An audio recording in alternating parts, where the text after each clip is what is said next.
जिस तरह से आज आपने इतने सालों तक पुलिस में सर्व किया है और आपको एक बहुत लंबा अरसा आपने इसमें पुलिस की नौकरी में अब शुरू थे। सर, आपने जिस तरह से पुलिस में इतनी लंबा समय अपना सर्विस दी है और मैं आपसे पूछना चाहूँगी कि उस ज़माने में जब आपने जॉब ज्वाइन की थी शुरुआती दिनों में और आज के दिनों में आपको क्या फ़र्क लगता है? जिस तरह से आज जो क्राइम का जो रेट है वो इतना इंक्रीज होता जा रहा है, क्या ये पहले से ज़्यादा बढ़ा है आपने जब जो सर्विस ज्वाइन की थी? और अगर बढ़ा है तो क्या कारण आपको लगते हैं कि जिन वजह से ये क्राइम जो रेट है वो इतना इंक्रीज हो रहा है? ये तो सही बात है कि जो क्राइम है वो समाज में सामाजिक, आर्थिक और दूसरे जो फैक्टर हैं उनको देखकर कम या ज़्यादा होता है।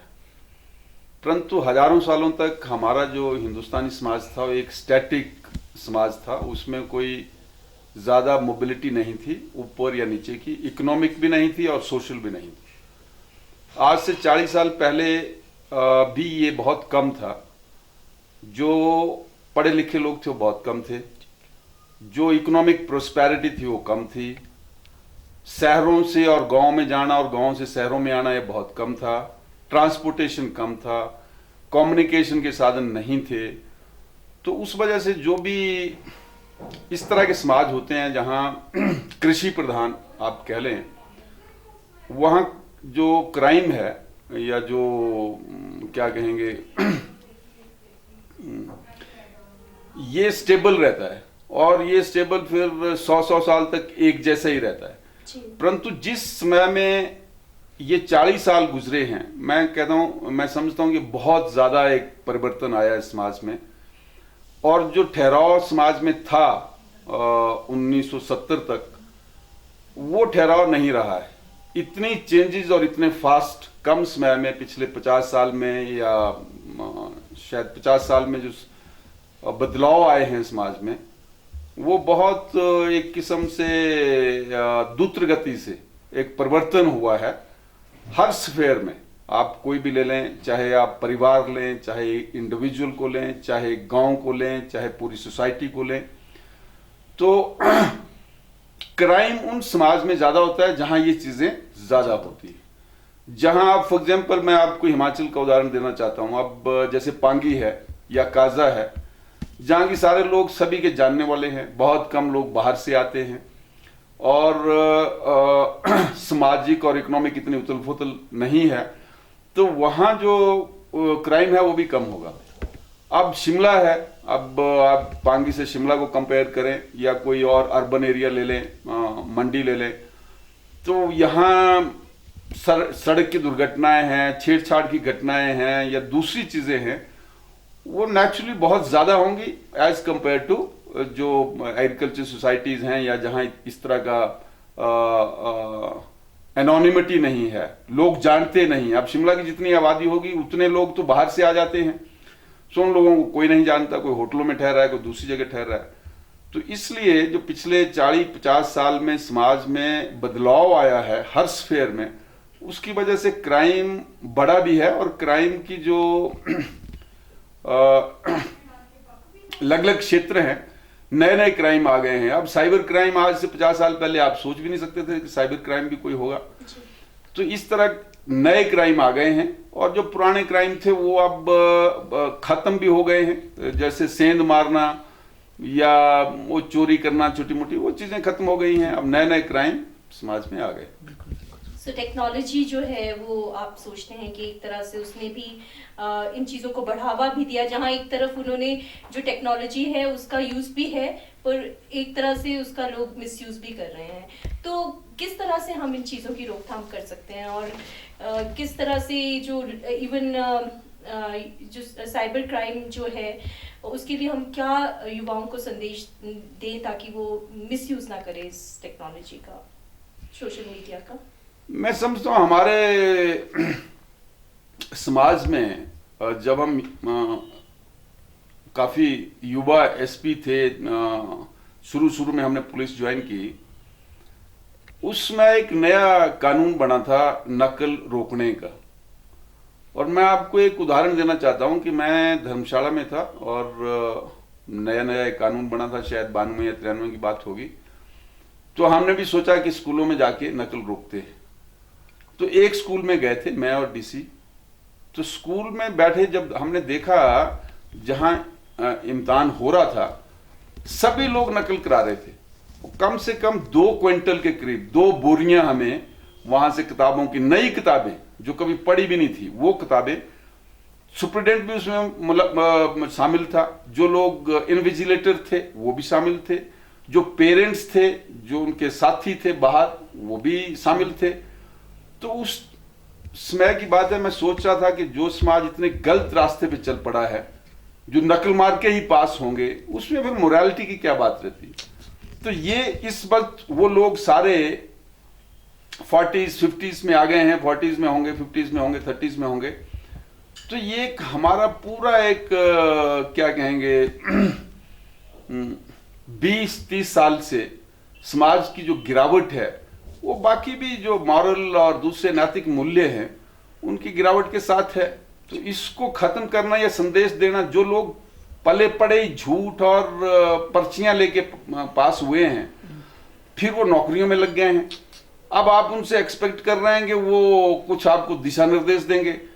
तो मैं समझता हूं ये जो गिरावट शुरू हुई है 70s में और 80s में, वो लगातार चलती गई है। और आज जो कुछ हो रहा है समाज में, ये उसी का मेरा ख्याल परिणाम है, जो कुछ हमने 80s और 90s में अलाउ किया है। और दूसरे मैं समझता हूं अब डेमोक्रेसी में, अब पॉलिटिक्स है, पॉलिटिकल लोग। अब मैं आपको छोटी सी बात बताऊं, एक बार मैं बस में कहीं जा रहा था तो 2 आदमी आपस में डिस्कस कर रहे थे। एक आदमी दूसरे से कह रहा था कि यार ये फलां चीज करना, तो उसने कहा ठीक है मैं करूंगा। वो कह रहा था पर मेरे से पॉलिटिक्स नहीं खेलना। तो मैंने कहा ये क्या बोला पॉलिटिक्स नहीं खेलना? मतलब पॉलिटिक्स नहीं खेलना मतलब यार कुछ गड़बड़ नहीं करना, या कोई ऐसी बात नहीं करना कि तू करे नहीं मेरा काम। और ये जो ये हमारा समाज है या पॉलिटिक्स से ही चलता है। जो लोग हमारे इन क्षेत्रों में आए हैं, वो क्या उदाहरण पब्लिक को दे रहे हैं, तो पब्लिक भी फिर वैसे चलती है। वो समझते हैं जब हमारे लीडर्स इस तरह बिहेव करते हैं समाज में, तो वो जो हम सोच रहे हैं नैतिक मूल्यों का, वो बहुत ज्यादा क्या कहेंगे कमी आई है। तो उसकी वजह से हमारा समाज सफर कर रहा है। आपने बिल्कुल सही कहा कि जिस तरह से आज नकल करके जो युवा हैं वो पास हो रहे हैं, सो उनका कैलिबर उतना ही रहेगा, वो कहाँ दिशा निर्देश दे पाएंगे या इफेक्टिवली काम कर पाएंगे। तो वैसे ही नौकरियों में सिफारिश भी जो है वो एक बहुत बड़ा मुद्दा है, क्योंकि अगर सिफारिशी लोग इस तरह से आगे अच्छे उच्च पदों पर आएंगे, या कोई भी सरकारी पदों पर आते हैं जहाँ बहुत रिस्पॉन्सिबिलिटी है, तो वहाँ पर भी इस चीज़ का जो इफेक्ट है वो होता है और ज़रूर होता होगा। तो इस बारे में आप क्या कहेंगे? क्योंकि इन चीज़ों की भी शायद कहीं ना कहीं रोकथाम होनी चाहिए कि इस तरह से सिफारिशी लोगों को आगे ना आने दिया जाए, और इन चीज़ों की रोकथाम ज़रूरी हो। जहां तक मैं समझता हूं ये सिफारिश वगैरह जो है डेमोक्रेसी में, ये लोकतंत्र में बिल्कुल नहीं होनी चाहिए। एक बार हम इंग्लैंड में थे और वहां हमारा जो एक साथी था, जो हमें लेक्चर देने वहां एक पुलिस ऑफिसर आया था, उससे पूछने लगा कि अगर यहाँ लोग सिफारिश करें पॉलिटिशियन, तो आप कैसे लेते हैं? तो उस ब्रिटिश ऑफिसर की वो बात समझ नहीं आ रही थी कि ये क्या मतलब है आपका सिफारिश से, और क्या मतलब आप कह रहे हैं। वो उसको बार बार समझाने की कोशिश कर रहा था, बट वो उसकी बात समझ में नहीं आ रही थी।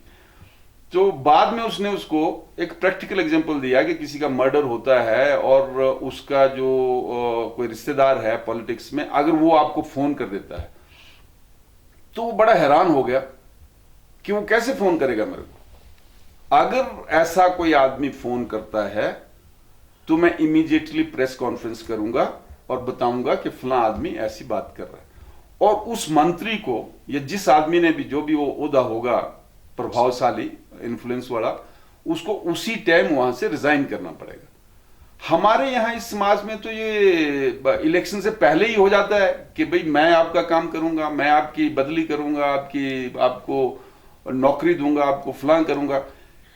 लोकतंत्र जो है वो सिर्फ मेरिट बेस्ड होता है, जहां सिर्फ जो एक्सीलेंट लोग हैं कंपटीशन के थ्रू आते हैं उन्हीं को रखा जाता है। परंतु हमारा लोकतंत्र ये उल्टा पुल्टा हो गया है। यहां जिस आदमी ने वोट दिया है वो उससे फिर अपनी कीमत चाहता है कि मेरे लड़के को लगाओ नौकरी। अब वो कहे कि नहीं मैं नहीं लगाऊंगा तो उससे नाराज हो जाएगा, वो अगली बार उसको वोट नहीं देगा। तो जो चीजें उसको एमएलए को करनी चाहिए, कानून बनाना चाहिए, नैतिक मूल्यों को ऊपर करना चाहिए, एक लीडरशिप रोल देना चाहिए, वो बात तो होती नहीं है। जब मेजॉरिटी ऑफ जो गलत बातें हैं, जैसे आप कह रहे हैं कि जी वो मेरी बदली करा दो, बदली कराना it self is a corruption, नौकरी में लगवाना it self is a corruption. आप ऐसी चीजें करो ना जिससे सारे इलाके का, सारी सोसाइटी का, सारे समाज का भला हो। जब आप इंडिविजुअल लोगों को का भला करने लगते हैं तो उसमें अपने आप ही जो नैतिकता है वो खत्म हो जाती है। तो एक तरफ तो आप कहेंगे जी हम आपका काम करेंगे, जब आप काम करेंगे समाज के बजाय इंडिविजुअल का तो नैतिक मूल्य खत्म हो गए, और उसके बाद फिर दूसरा आदमी कहता है जी फलाने लगाया तो आप भी लगाओ। तो सारा समाज एक विकृत दिशा की तरफ चला हुआ है। तो मैं नहीं समझता कि ये जल्दी ठीक होने वाला है, क्योंकि हमारी लीडरशिप किसी भी उस पे उसकी एक्सपेक्टेशन जो जनता की है या दूसरे लोगों की है वो एक लीडर वाली एक्सपेक्टेशंस नहीं है। वो ये है कि ये आदमी मेरा काम करेगा या नहीं करेगा। सर आपके विचारों में अगर इस तरह से इस चीज़ को ठीक करना हो हम लोगों को समाज में, तो किस तरह क्या चीज़ें हम लोगों को करनी चाहिए, मिलके क्या चीज़ें करनी चाहिए, इन चीज़ों को रोकना हो अगर? जहां तक मैं समझता हूं समाज ने कुछ नहीं करना है, क्योंकि समाज अगर कुछ करने वाला होता तो ये इतनी दिशाहीन तरफ दिशा जो खराब हो गई है उस तरफ पहले से रुक जाता। परंतु हमारे सामाजिक या दूसरे जो लीडर्स हैं इकोनॉमिक स्फेयर में, पॉलिटिकल स्फेयर में, या वो मेरा ख्याल हार बैठे हैं। अब ये ठीक होगा तो ये सिर्फ टेक्नोलॉजी से ठीक होगा। जैसे आप कह रहे हैं अब टेक्नोलॉजी मेन के उसमें कोई सिफारिश की बात नहीं है जी। अब आपने कंपटीशन है, टेलीफोन लेना है, 10 कंपनी आपको जो पहले टेलीफोन लेने में जो भ्रष्टाचार होता था वो खत्म हो गया। जब मार्केट में इतनी चीजें आ जाती हैं तो जब टेक्नोलॉजी आपकी वो किसी की सिफारिश नहीं मानती जी। अब आपको कोई बिल देना है तो ये नहीं देखेंगे कि इसका इकोनॉमिक या पॉलिटिकल स्टेटस क्या है, इससे जल्दी करें या बाद में करें। तो जो ये मशीनीकरण हो रहा है, जो ये इकोनॉमिक डेवलपमेंट हो रही है और इसके साथ जो टेक्नोलॉजी आ रही है, टेक्नोलॉजी अपने अब हर जगह आपके वो लगे हुए हैं, कैमरे लगे हुए हैं। अगर आप लाइन तोड़ के आगे जाते हैं तो लोगों को समझ आता है कि ये लाइन क्यों तोड़ रहा है, और वो आदमी खुद ही शर्मसार होता है कि यार मैं अब 50 आदमियों से लाइन तोड़ के आगे चला जाऊं तो सारा सिस्टम क्या सोचेगा। और हो सकता है सिस्टम में अब धीरे धीरे ऐसी चीजें आ रही हैं कि सारी चीज मेरिट पे होगी, चाहे आप हॉस्पिटल में जा रहे हैं, चाहे आप किसी कंपटीशन में जा रहे हैं, चाहे आप कोई भी काम कर रहे हैं, हर चीज आपको तभी मिलेगी जब आप लाइन में खड़े हैं और आप मेरिट पे जाएंगे। तो इससे अपने आप एक रेवोल्यूशन आ रहा है जिससे ईमानदारी और जिससे प्रायोरिटीज हो रही हैं और लोगों में ये भावना आ रही है कि मेरे में क्या गलती है, अगर मैं गरीब हूं या मैं इतना ज्यादा पैसे वाला नहीं हूं या पॉलिटिकली इतना स्ट्रांग नहीं हूं या मेरे पास इतनी मसल पावर नहीं है तो मेरा भी तो नंबर आना चाहिए। बिल्कुल। सो ये जो टेक्नोलॉजी लाई आ रही है ये बिल्कुल करप्शन न्यूट्रल है। ये आपकी करप्शन बिल्कुल खत्म हो जाएगी जब आप सारा कुछ कैमरों के सामने होगा, सारा कुछ आपके डिजिटल से होगा। तो वो कोई नहीं पूछेगा कि जी ये कौन है और कहां से आया है। और सिमिलरली जो प्राइवेट सेक्टर में जब इतनी ज्यादा आपको नौकरी के मौके मिलेंगे और सारा कंपटीशन से होगा तो किसी की सिफारिश की बात नहीं है, तो उसमें कोई आदमी सिफारिश नहीं करेगा। ये जो गवर्नमेंट सेक्टर है इसका जो इन्फ्लुएंस है, प्रभाव है, वो समाज में धीरे धीरे कम होता जाएगा, नौकरियां कम होती जाएंगी। अब सारा प्राइवेट सेक्टर में होता जाएगा और प्राइवेट सेक्टर में सारा मेरिट के बेसिस पे होना चाहिए। तो मेरा ख्याल ये इसी से ठीक होगा, ना कि हम आप। और धीरे धीरे मेरा ख्याल सभी बच्चे और दूसरे लोग इसको फॉलो करेंगे। या सर कुछ समय पहले शिमला में एक बहुत ही जघन्य अपराध हुआ था एक बच्चे का, तो उसमें भी इसी तरह के कुछ पढ़े लिखे लोग ही इन्वॉल्व थे। तो हो सकता है आपकी नॉलेज में हो वो, तो हम थोड़ा सा जानना चाहेंगे उसमें आप क्या राय देना, क्यों हुआ वो, ऐसी क्या सामाजिक बुराई उसमें थी छुपी हुई, जो कि उनको बच्चे को लास्ट में उसका मर्डर करना पड़ गया। मतलब उन कातिलों को उसके ऊपर दया भी देखो नहीं उसमें बात ये थी कि जो भी पड़ोसी थे या जानकार थे, नॉन आदमी होते हैं, ज्यादातर क्राइम नॉन आदमी ही करते हैं, मेजोरिटी ऑफ क्राइम, बिकॉज उनको पता होता है कि कौन क्या है। सो अब पड़ोसी थे, उनको पता था इसके पिता के पास इतना पैसा है, और पैसा उनके पास भी होगा, पर उनको ज्यादा पैसे की जरूरत है। अब एक फोन आपको 2000 रुपए का भी आता है और एक फोन 80,000 का भी आता है। जब आप स्कूल में जाते हैं या समाज में जाते हैं, अपने पीयर ग्रुप में जाते हैं, अपने दूसरे लोगों में जाते हैं, तो वो देखते हैं कि मेरे पास कौन सा फोन है, वो दूसरी तरफ देखता है कि यार इसके पास तो ये 17,000 का फोन है, मेरे पास तो 4,000 का फोन है। फिर उसमें वो हीनता, क्योंकि वो इतना उसको एडजस्ट नहीं कर सकता, वो सोचता है फलां फलां के पास, सभी के पास इस तरह की गाड़ियां हैं। मैं आपको छोटा सा एग्जांपल देना चाहता हूं कि किसी का दोस्त का, हमारे का कोई सनावर में बच्चा पढ़ता था, तो वो उसको लाने जाता था, वो अपने ऑफिशियल गाड़ी में जाता था, वहां लंबी लंबी गाड़ियां आती थी। तो लड़का कहने लगा कि पापा ये तो मेरे को भी लंबी गाड़ी चाहिए, जब आप आते हैं ना तो ये लोग कहते हैं कि आप तो छोटी गाड़ी में आते हैं।